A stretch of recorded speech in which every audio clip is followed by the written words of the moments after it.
Hola queridos amigos, les damos la bienvenida a este su programa No tengas miedo. En No tengas miedo nos esforzamos diariamente por llevar a ustedes siempre un mensaje de evangelización, pero a su vez también tratamos de investigar las señales que tanto Dios como la Virgen desde hace varios años nos vienen dando para enmendar nuestras vidas y así poder tener la salvación de nuestras almas. Por eso hoy en No tengas miedo hemos invitado al licenciado Alberto Villasana, aclarando que lo que vamos a escuchar por parte de él no corresponde a teorías propias de él, sino sencillamente es un análisis que durante años él ha realizado tanto a la palabra de Dios como a los mensajes de la Virgen. Hoy el tema que vamos a desarrollar es la preparación para el gran aviso de los últimos tiempos. Alberto, gracias por estar una vez más aquí en este programa No tengas miedo. Gracias por aceptar la entrevista.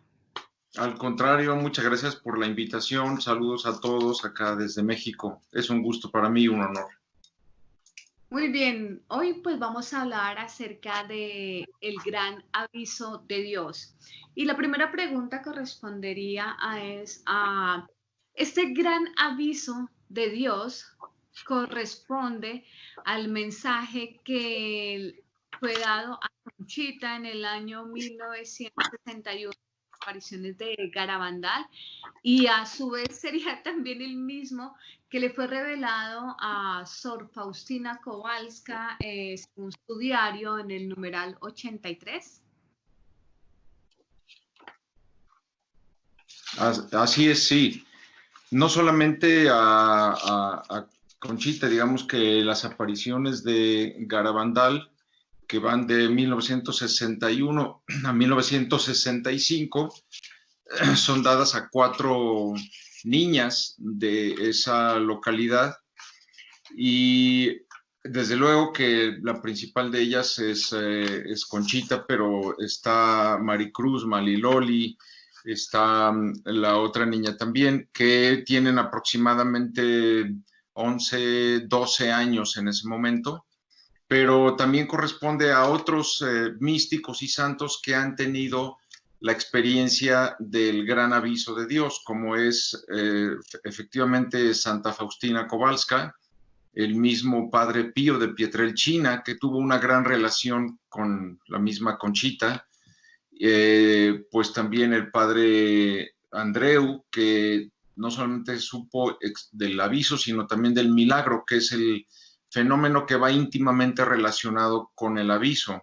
Son 2 acontecimientos que constituyen, por así decir, la trompeta de Dios que avisa la parucía, el retorno próximo de Cristo.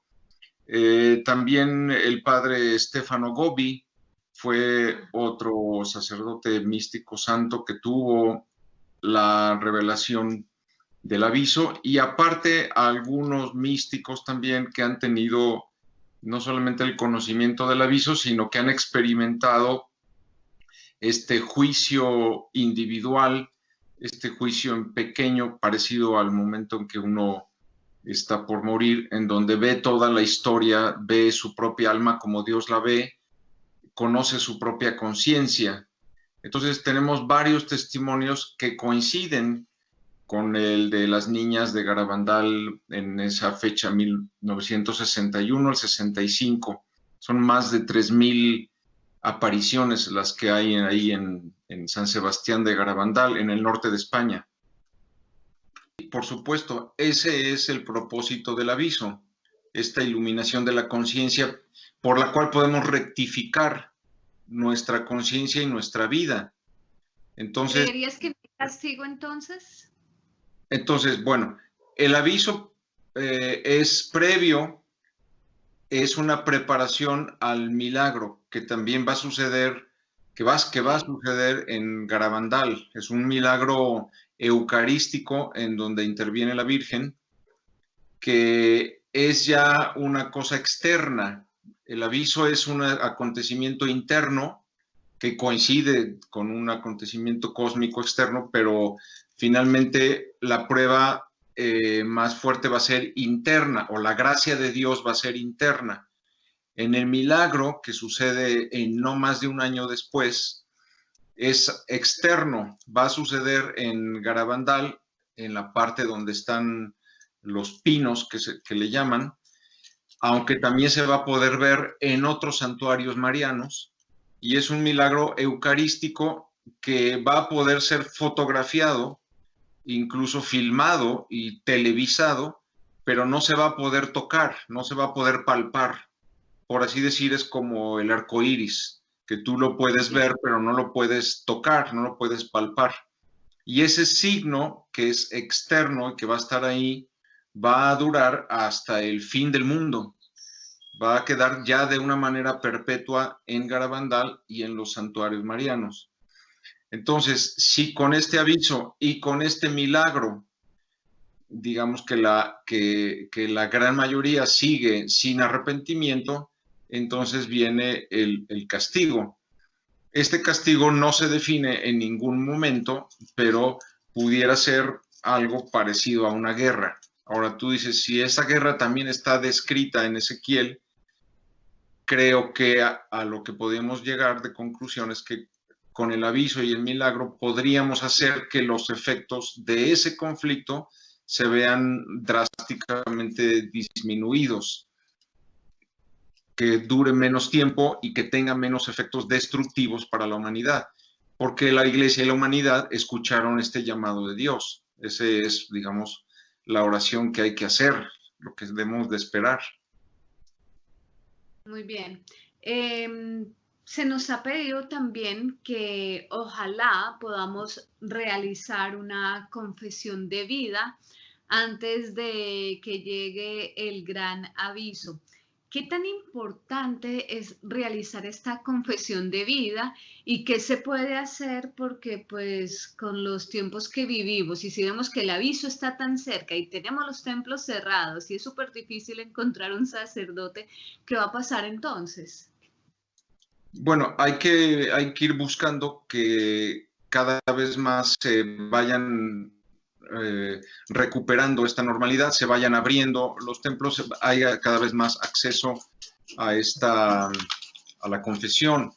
También repito que los mismos acontecimientos que se están aproximando harán que los fieles busquen con más insistencia a los sacerdotes y soliciten con más ahínco, digamos, la confesión.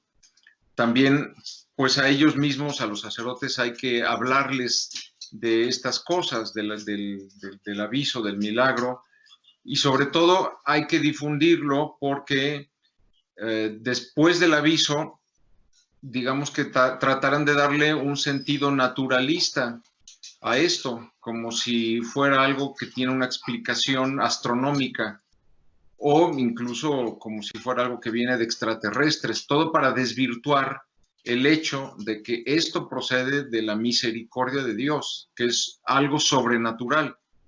Por tanto, hay que ir hablando cada vez más del aviso para que cuando venga, la mayor parte de la gente diga, ah, de esto yo ya había oído hablar, y esto es una bendición de Dios, esto tiene origen sobrenatural, para que no engañen a la gente. Y además de la confesión, podemos ir haciendo un acto de arrepentimiento, tratando de ver a nuestro pasado, cuáles son nuestros pecados, las consecuencias que han tenido, e ir haciendo oraciones de arrepentimiento, oraciones de contrición, incluso las mismas oraciones que hacemos siempre, pero dándoles este sentido de arrepentimiento, pues de análisis, digamos, de la propia conciencia. Tratar también de escribir, incluso si se puede por escrito, cómo Dios me ve. No sé si en algún momento, en alguna meditación, podamos ponernos a contemplar cómo Dios me ve. Y te quedas un momento en esa meditación y empiezas a escribir lo primero que te viene. Cómo Dios te ve en este momento. Y a partir de esa reflexión se desprende una serie de acontecimientos de sanación del alma que nos van a ir preparando a esta iluminación de la conciencia. Muy buena práctica. ¿Crees que con lo que estamos viviendo en la actualidad y con todo este análisis que hiciste en este libro de ideología de género, el castigo que vendría de Dios será peor al de Sodoma y Gomorra, teniendo en cuenta que en ese tiempo el pecado no era tan fuerte como lo que estamos viviendo ahora? Bueno, la diferencia es que, a diferencia de Sodoma y Gomorra, o todas esas pruebas, podemos hablar del diluvio, etcétera, no había una intervención divina que estuviera alertando a toda la humanidad de esa prueba que se venía. Ahora sí la vamos a tener con el aviso. Entonces, digamos que esta es del exceso del amor y de la misericordia de Dios que vamos a tener este aviso de esto para que podamos precisamente rectificar la conciencia y todas esas leyes o situaciones que se han creado derivadas del modernismo, del marxismo cultural, etcétera, puedan ser corregidas. Habrá quien no, habrá quien se endurezca más y permanezca en una situación de pecado empedernido y se endurezca más, pero será más reducido y será ya con una conciencia abierta, es decir, como decíamos al inicio, habrá bien o mal, no habrá medianías, o sea, tendremos que tomar ya una decisión. Es de esperar que la mayoría reaccione positivamente, sobre todo sabiendo que esto es un último aviso de parte de Dios para que no suceda, pues precisamente no nos tome por sorpresa como sucedió con el diluvio, con Sodoma y Gomorra, con la Torre de Babel, con otras muchas historias que conocemos del Antiguo Testamento, sino que ahora Dios nos va a dar esta gracia de prepararnos y de responderle mejor, obviamente. Muy bien.